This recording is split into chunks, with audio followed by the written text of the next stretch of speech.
First Sunitha గారు, of course she's very beautiful. మీరు అంతే కైండ్ అని కూడా అనుకుంటారు, బట్ బ్యూటీకి కైండ్నెస్కి ఎప్పుడు కూడా లింక్ ఉండదు.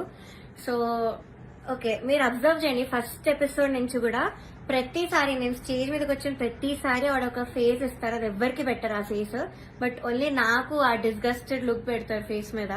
ఇది యాక్చువల్లీ చాలా మంది వెల్ విషర్స్, నా ఫ్యాన్ పేజెస్ అందరూ కూడా నన్ను అడిగారు, కాబట్టి నేను స్క్రీన్ షాట్స్ పెడతాను. ఇది ఎందుకు ఇలా did something happen beyond the screen, ఏమైనా అయ్యిందా మీ ఇద్దరికి, లేకపోతే ఏమైనా గొడవ అయిందా అని ఇలా చాలా మంది అడిగారు, ఎందుకు ఆవిడ అలా ఫేస్ పెడుతున్నారు మీరు రాగానే అని. సో కానీ నేను చాలా డిఫెండ్ చేయడానికి ట్రై చేశాను, బికాస్ నాకు అప్పుడు తెలీదు, నేను ఏదో అలా ఆలోచిస్తున్నాను, వీళ్ళందరూ అలా ఆలోచిస్తున్నారేమో అనుకున్నాను, నాకు తెలియదు అప్పట్లో, ఐ డెంట్ రియలైజ్. సో నేను డిఫెండ్ చేశాను కూడా.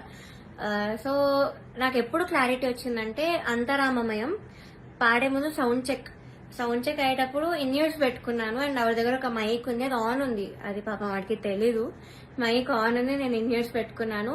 సో కీరవాణి గారితో ఇలా చెప్తున్నారు అనమాట, ఈ అమ్మాయికి అసలు హై రేంజ్ వాయిసే కాదు, హై పిచ్ రాదు, కానీ మేనేజ్ చేసేస్తారు, మీరు చూడండి, ఈ సాంగ్ లో తెలుస్తుంది చూడండి మీకు, అది ఇదని చాలా ఎక్కిస్తున్నారు సార్ కి.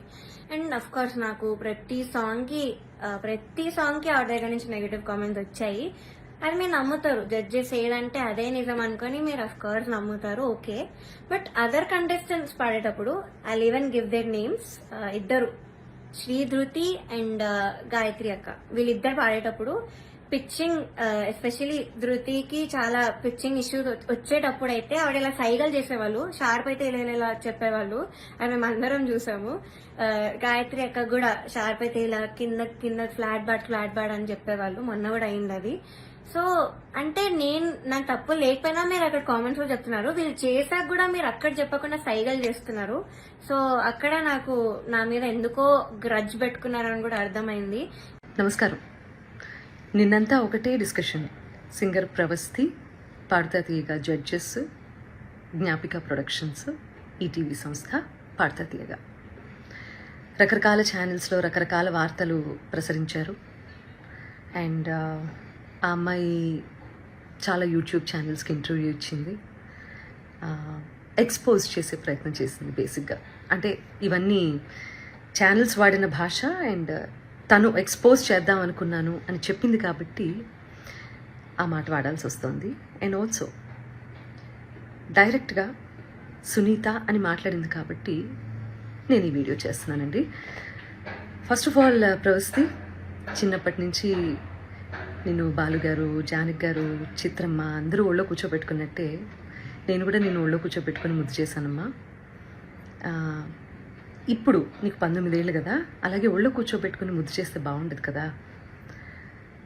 చిన్నప్పుడు చాలా బాగా పాడావు అనే దానికంటే చాలా ముద్దుగా పాడావు అనేవారు, నీకు గుర్తుందో లేదో. ముద్దుగా ఉండేదానివి, ముద్దుగా పాడేదానివి, చాలా బాగా పాడేదానివి. చిన్నప్పుడు పాడినట్టు 19 ఏళ్ళకు కూడా కన్సిస్టెన్సీ మెయింటైన్ చేస్తుంటే సంతోషించే వాళ్ళల్లో మొట్టమొదటి వ్యక్తి నేనే అవుతాను. ఎందుకంటే మా ప్రవస్తి, మా శ్రీలలిత, మా ప్రణతి, మా గాయత్రి అని మేమే ఎక్కువ చెప్పుకొని మురిసిపోయే పిచ్చివాళ్ళం మేము.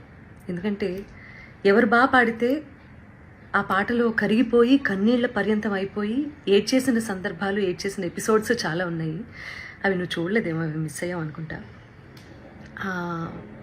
అలాంటి ప్రవస్తి ఈరోజు ఇంత పెద్దదైపోయి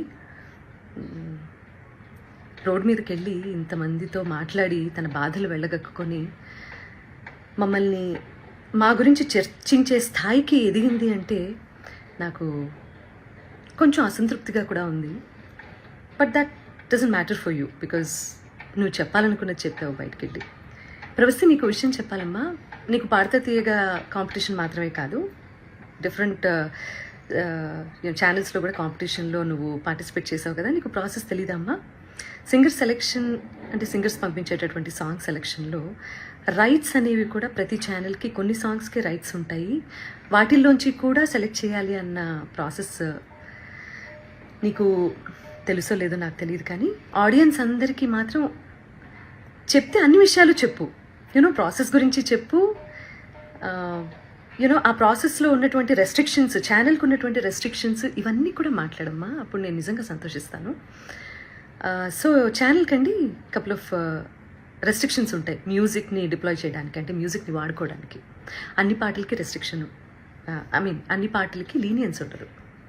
కాబట్టి ఏంటంటే వీళ్ళు ఇచ్చే పార్టిసిపెంట్స్ ఇచ్చే సాంగ్ లిస్ట్లో వేటికైతే రైట్స్ ఉంటాయో అవి మాత్రమే కాంపిటీషన్లో పాడాల్సి ఉంటుంది. అవి నచ్చ చెప్తాం కూడా ప్రతిసారి. నచ్చ చెప్తా అంటే నేను కాదండి, మేనేజ్మెంట్. తర్వాత ఎన్నిసార్లు రిపీట్ అయింది అంతకుముందు కాంపిటీషన్లో ఆ పాట అనేది కూడా చూస్తారండి యాజమాన్యం. ఇదంతా కూడా మీకు తర్వాత జ్ఞాపిక వాళ్ళు ఎక్స్ప్లెయిన్ చేస్తారు ఈ ప్రాసెస్ ఎలా సాగుతుంది అనేది. సో నేను ఏ పాట ఇచ్చినా వాళ్ళు వద్దంటున్నారు, నేను ఏ పాట ఇచ్చినా వాళ్ళు వద్దంటున్నారు అని మాత్రమే ఎక్కువసార్లు ప్రొజెక్ట్ చేసింది తను. రీజన్ ఇది అని మీకు తెలియదు కదా, అందుకని చెప్తున్నాను. సో నేను కొరకొరా చూశాను అని చెప్పి అంటున్నావు కదా నాన్న. సో నేను కొరకొరా నిన్ను ఎందుకు చూస్తానో, ఎందుకు చూడాల్సిన అవసరం ఏమిటో నాకు అర్థం కాలేదు. అక్కడ ఉన్నటువంటి నేను, కీరవాణి గారు, చంద్రబోస్ గారు నిన్నే ఎందుకు టార్గెట్ చేశామనే విషయం నాకు ఇప్పటికీ ఆలోచించడానికి కూడా నాకు అసలు కనీసం ఆ థాట్ కూడా రావటం లేదు. బేసిక్గా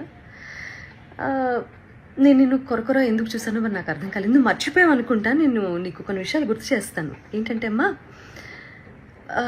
క్లాసికల్ రౌండ్లోనే అనుకుంటా నీ దగ్గరకు వచ్చి మరి నువ్వు కొంచెం అప్సెట్గా ఉంటే, ప్రతిదానికి నువ్వు అప్సెట్ అయిపోతావు, ప్రతిదానికి ఇరిటేట్ అయిపోతావు. నీ వాయిస్ అలాంటిది. కొంతమంది ఇమోషన్స్ కంట్రోల్ చేసుకోగలుగుతారు, కొంతమంది కంట్రోల్ చేసుకోలేరు. నేను అమ్మ స్థానంలో ఉన్నాను కాబట్టి నేను అర్థం చేసుకోగలుగుతాను.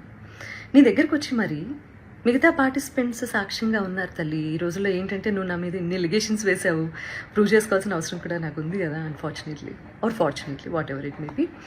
సో వాళ్ళందరి మధ్యలో నీకే చెప్పాను వచ్చి, ప్రవస్తి క్లిక్ నడుస్తున్నప్పుడు నువ్వు దాన్ని బేస్ చేసుకొని పాడుతున్నావు. మృదంగం అటు ఇటు అయినా కూడా నువ్వు అప్సెట్ అవ్వాల్సిన అవసరం లేదమ్మా. నువ్వు ఎలా పాడావనేది నాకు తెలుసు, మా అందరికీ అర్థమైంది. అక్కడ కొంచెం మృదంగం నేనేదో ఇబ్బంది పెట్టినట్లుంది అని నేను నీ దగ్గరకు వచ్చి మాట్లాడాను. అది నువ్వు మర్చిపోయావేమో కానీ నీ మిగతా పార్టిసిపెంట్స్ అందరూ ఏంటో గుర్తుపెట్టుకున్నారు మరి. అండ్ ఇంకో విషయం, ఈ సిరీస్ సంబంధించి మాట్లాడుకుందాము. నువ్వు గాయత్రి ఫేవరెటిజం, శ్రీలలిత ఇంకోళ్ళు అని రకరకాల పేర్లు తీస్తున్నావు. నాకు అదేంటో అర్థం కావట్లేదు. కానీ వీళ్ళెవ్వరూ మ్యాంగో మ్యూజిక్లో పాడలేదమ్మా, నువ్వు తప్ప. నేను నిన్నే ఎందుకు పిలిచాను వీడియో చేయడానికి? నిహాల్ గారు, నీ గురువు గారు అష్టలక్ష్మి స్తోత్రం చేసినప్పుడు నేను వెనకాల కోరస్ బ్యాచ్లో నువ్వు పాడావు, గుర్తుందా నీకు? రికార్డ్ చేసినప్పుడు వీడియో షూట్ చేసే టైంలో నేను ఒక్కదాన్నే షూట్ చేయొచ్చు తల్లి. నువ్వు బాడీ షేమింగ్ అని మాట్లాడుతున్నావు కదా, నేను వేరే ఎవరినో నలుగురిని నా వెనకాల కూర్చోపెట్టుకుని చేయొచ్చమ్మా. నేను పర్టికులర్గా పిలిచాను ఇంటికి. పాపం ఒంటరిగా నువ్వు మీ అమ్మగారు వెళ్తారు, అయ్యో లేదు అలా కాదు అని చెప్పి మా వాళ్ళు ఏదో ఏర్పాట్లు చేసి దగ్గరుండి పంపించారు నీకు. ఇవన్నీ మర్చిపోతే ఎలా తల్లి?